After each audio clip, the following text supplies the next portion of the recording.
भारत में इस जगह आज भी चलती है। ब्रिटिश सरकार की हुकूमत कुछ भी करने से पहले लेनी पड़ती है इजाजत। 15 अगस्त 1947 को देश आजाद हो गया था, यानी भारत को अंग्रेजों से मुक्ति मिल गई थी।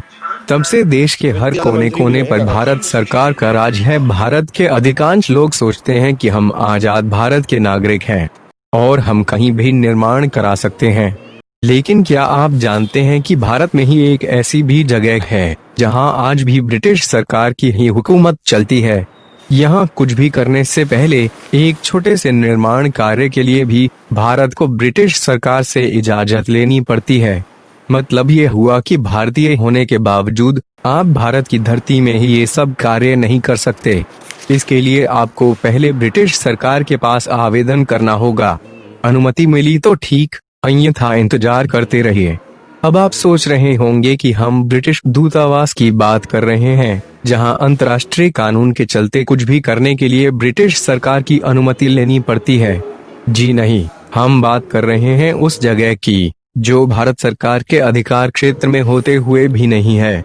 ये जगह है नागालैंड की राजधानी कोहिमा में। कोहिमा की इस खास जगह पर आज भी ब्रिटिश सरकार राज करती है, जिसे पूरी दुनिया कोहिमा वॉर सिमेट्री यानी कोहिमा युद्ध स्मारक के नाम से जानती है। दरअसल सन 1944 में द्वितीय विश्व युद्ध के दौरान जापान की आर्मी ने ब्रिटिश की आर्मी पर हमला कर दिया था। जापान की सेना ने पहले बर्मा और फिर मिजोरम होते हुए कोहिमा और इम्फाल पर अटैक किया।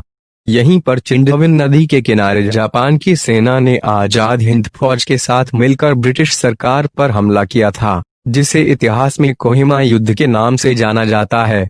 हैरानी की बात यह है कि युद्ध में दोनों तरफ से भारतीय सैनिक थे। विश्व युद्ध के दौरान नेताजी सुभाष चंद्र बोस ने देश को आजाद करवाने के लिए सही अवसर माना और जापान सरकार की मदद से अंग्रेजों को खदेड़ने की योजना बनाई। इधर नेताजी की आजाद हिंद फौज थी तो दूसरी ओर ब्रिटिश आर्मी में भी भारतीय थे। जापान की हार के साथ ये सपना पूरा नहीं हो सका। यहाँ दूसरे विश्व युद्ध में शहीद हुए 2700 ब्रिटिश सैनिकों की कब्र है। ब्रिटिश सरकार ने अपने सैनिकों की याद में इस जगह पर स्मारक बनवाया था। चूंकि उस समय दुनिया के अधिकतर राज्यों में ब्रिटेन की हुकूमत थी, इसलिए ऐसे कई स्मारक भारत के अलावा दूसरे देशों जैसे ऑस्ट्रेलिया और कनाडा में भी बनवाए गए हैं। यहाँ मौजूद सभी स्मारकों, कब्रगाहों की देखरेख का काम कॉमनवेल्थ वॉर ग्रेव कमीशन के जिम्मे है। इसलिए ऐसी जगहों पर भारतीयों को फोटो खींचने से लेकर रखरखाव के काम तक को करने के लिए भी ब्रिटिश सरकार से अनुमति लेनी पड़ती है। मीडिया रिपोर्ट्स के मुताबिक इस स्मारक के पास की सड़क को चौड़ा करने का प्रस्ताव भारत की ओर से दिया गया था, लेकिन ब्रिटिश सरकार ने उसे खारिज कर दिया था।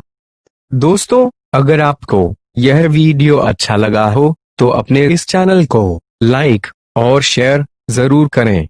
ऐसे और भी वीडियो देखने के लिए अपने इस चैनल को सब्सक्राइब करें।